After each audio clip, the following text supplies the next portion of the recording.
So as you may or may not know, building a computer has become much more viable this year compared to the last 2 years during the pandemic, and I thought that I would redo one of my build guide videos with a bunch of different price points. We're going to do price points of $500, $1,000, $1,500, $2,000, and then a no limit build as well.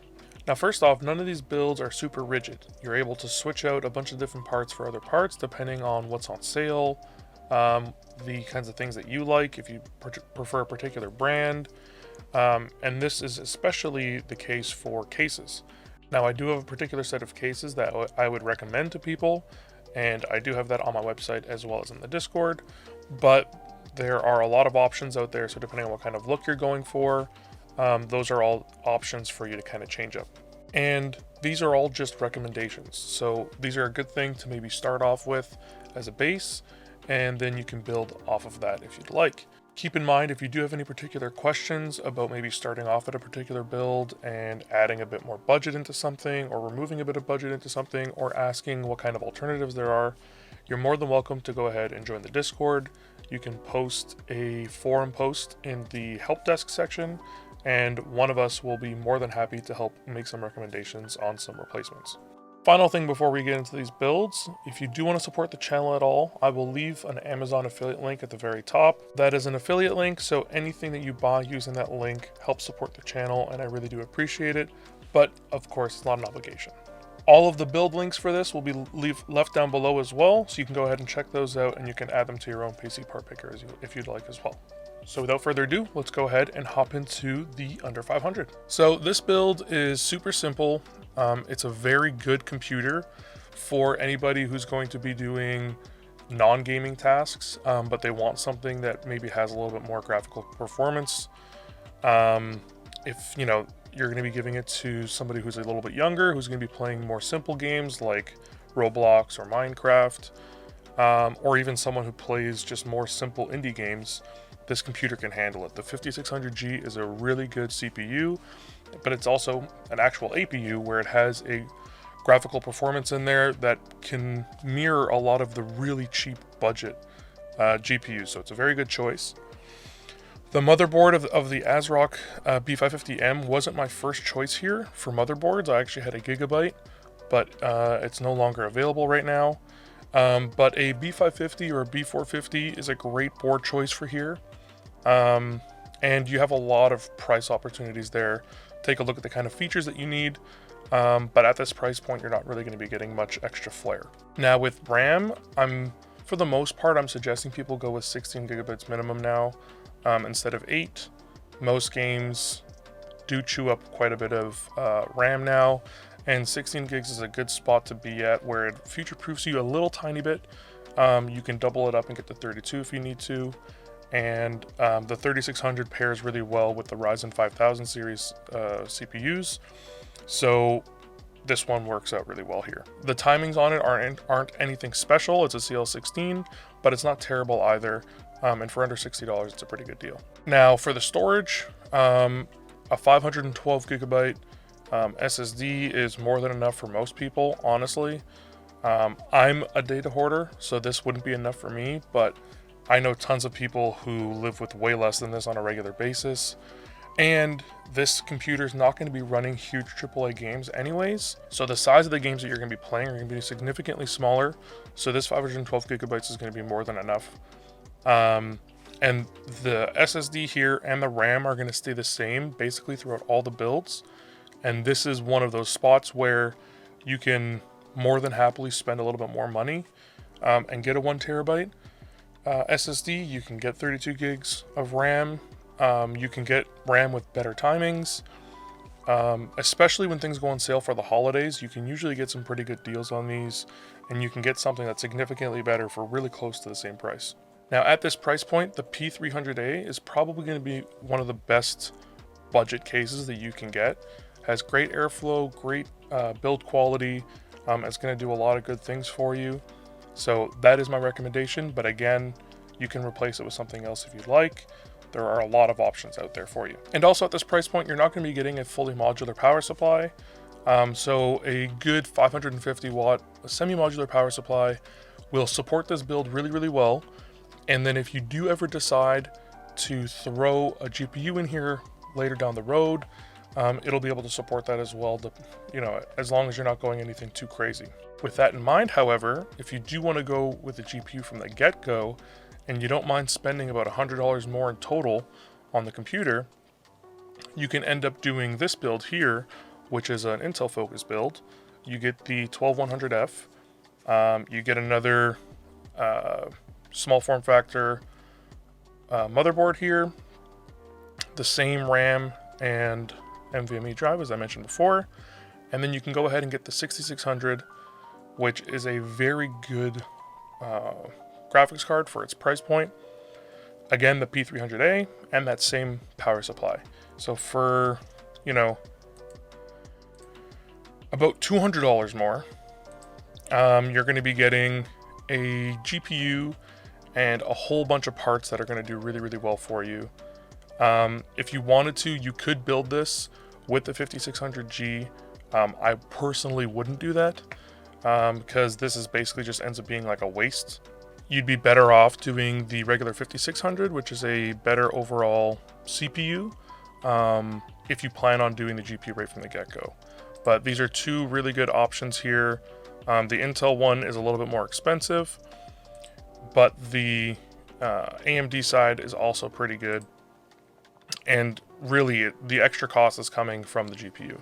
So another thing to keep in mind with this is that if you do want to stream, you're going to have to replace this AMD GPU with something from NVIDIA because you're going to want those NVENC encoders. Unfortunately, AMD's encoders are not supported by any of the streaming platforms. The AV1 isn't even supported on this card, and their current built-in encoders on the 6000 series is not very good. So you'd probably want to go with something like a 2060. 2060 would be around the same price. If you wanted to get a little bit more performance, but you don't plan on streaming, the 6650 is a very good option here as well. Try to avoid the 6500 XT. It's not a very good value.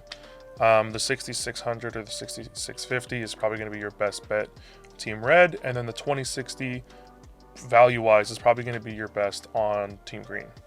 Now at the $1,000 range, here is my first build recommendation if you wanted to go with AMD.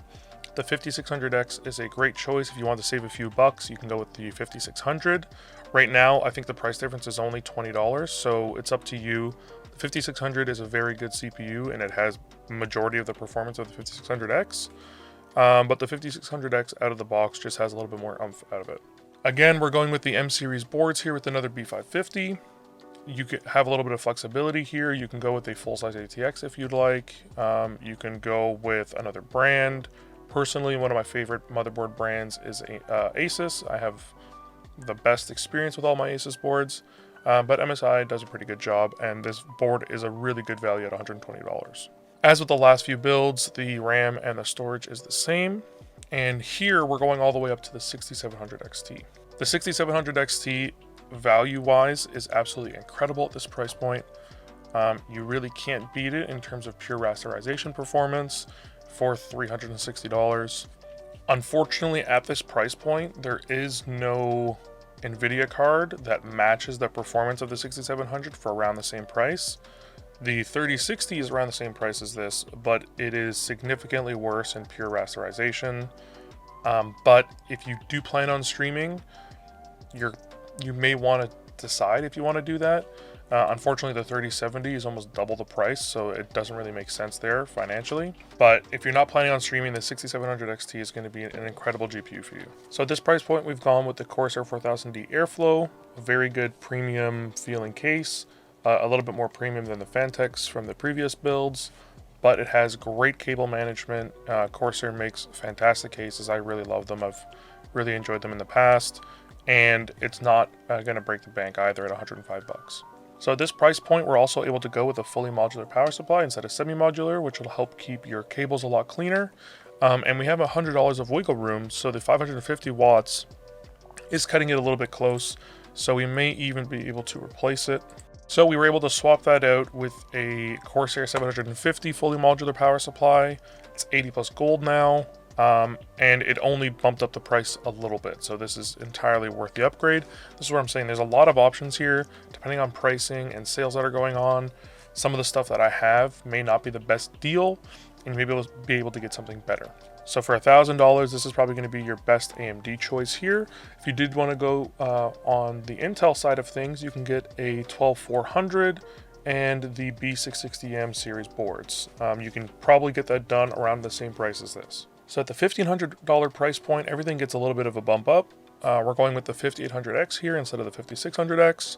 We can actually get a really nice CPU cooler to quiet things down. The stock coolers are going to be a lot louder. So the Darkrock Pro 4 is fantastic. It's what I currently have in my main computer. Really good cooler, but there are other options here if you want to. If you can see, the price here total is technically over $1,500, so you could actually probably cut the cost of this down a little bit by going with like a Sight Fuma or something along those lines, but it's something that you can change out if you'd like. Now, typically I wouldn't suggest going the X570 route for a lot of people, but the prices for them have dropped pretty significantly lately, so they are now comparable with like the X470 and stuff. So this motherboard for $170 from Gigabyte is a pretty good option. It's the silent series, so there's no spinning fan on the chipset, so a failure point that is now removed, which is great. And you get a lot of I/O and features with that. Again, as with all the others, the RAM and the NVMe is staying the same here. With this, I would probably suggest getting RAM with a tighter timing on there, something like a CL15 or a CL14, but these will still do the job. Entirely up to you here. I just did this for simplicity reasons. Again, these can always be upgraded. Now for the graphics card, we're going to go ahead with the 6800 XT.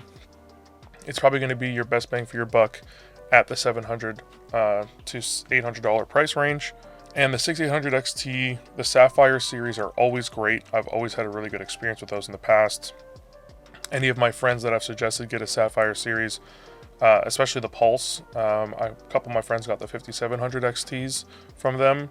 They really do enjoy them and they're a great card.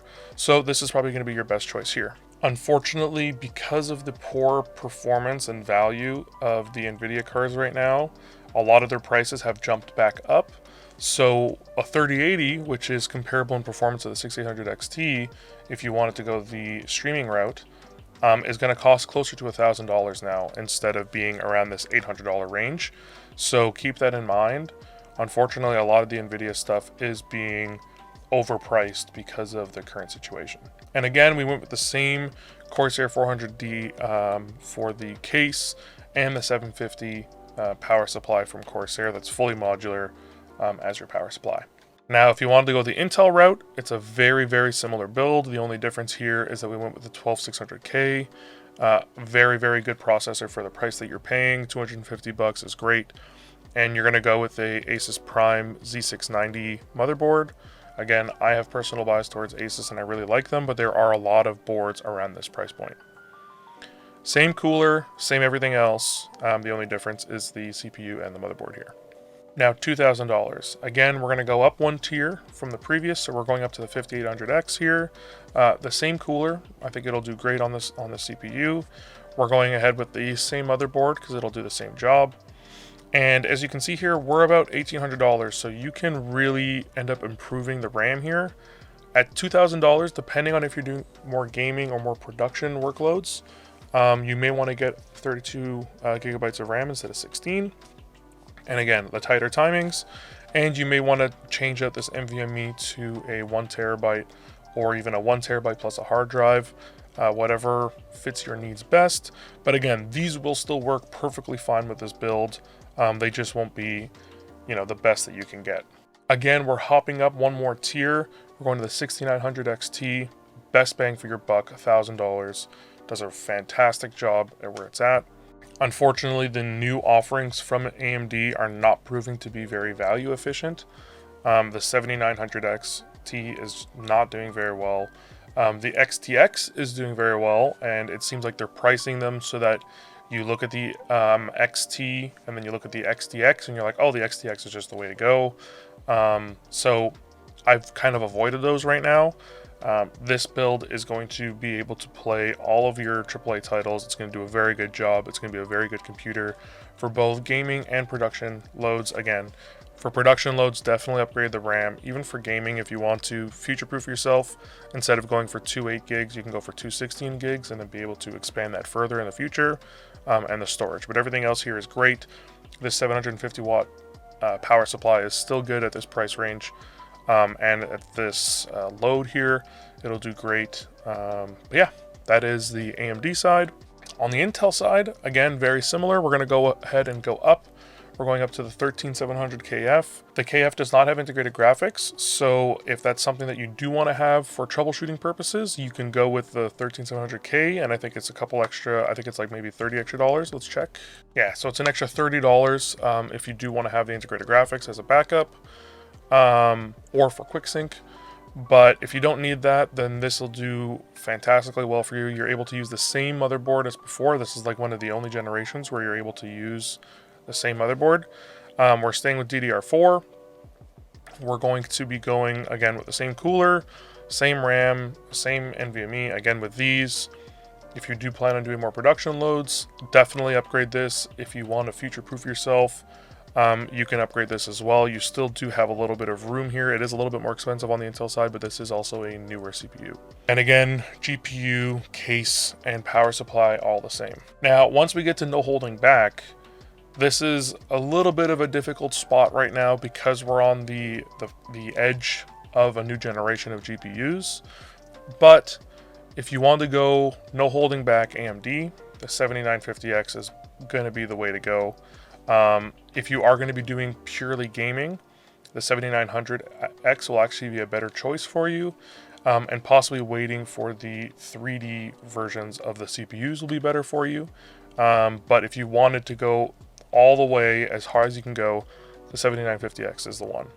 Now, I personally prefer air coolers, but with these CPUs, if you did want to get the most performance out of them, getting a good liquid cooler is probably a good choice.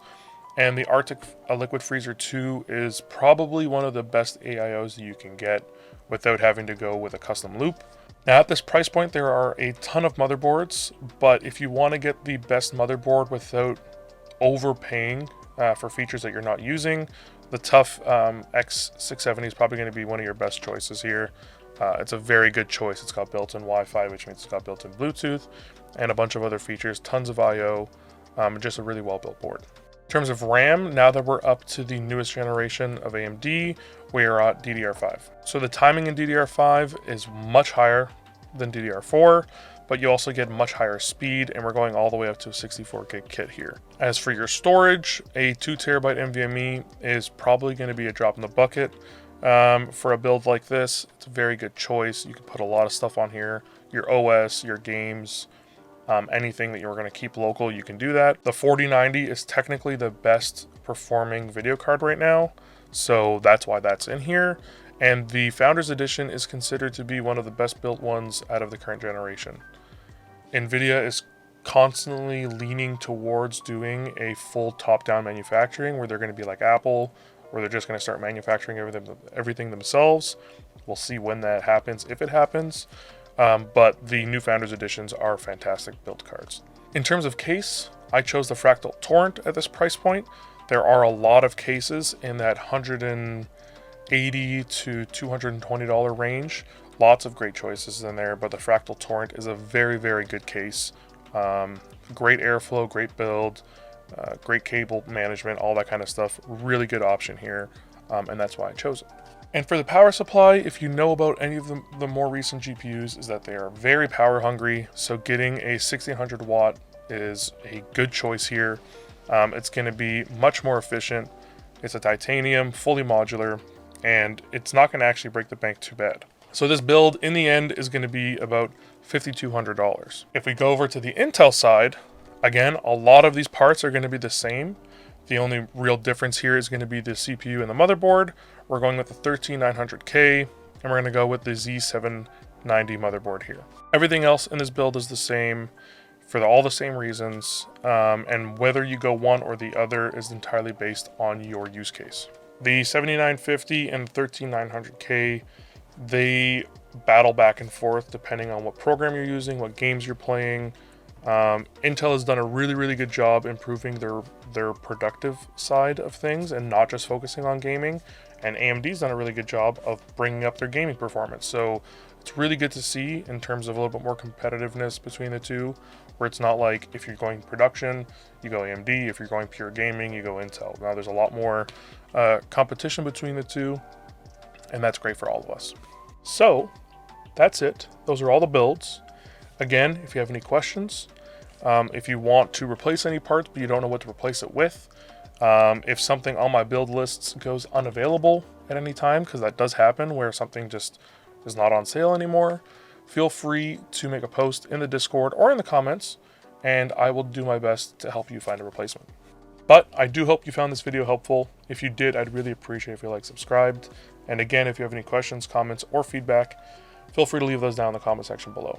Big thanks to my Patreon sponsors, Thought Slime and Step Back, and thank you for watching the end of this video. If you do want to see any of my videos where I do recommendations for your peripherals, like your cases, your keyboards, your mice, all those kinds of things, you can go ahead and check out this playlist right up here. And until next time, stay safe out there. I'll see you next Saturday.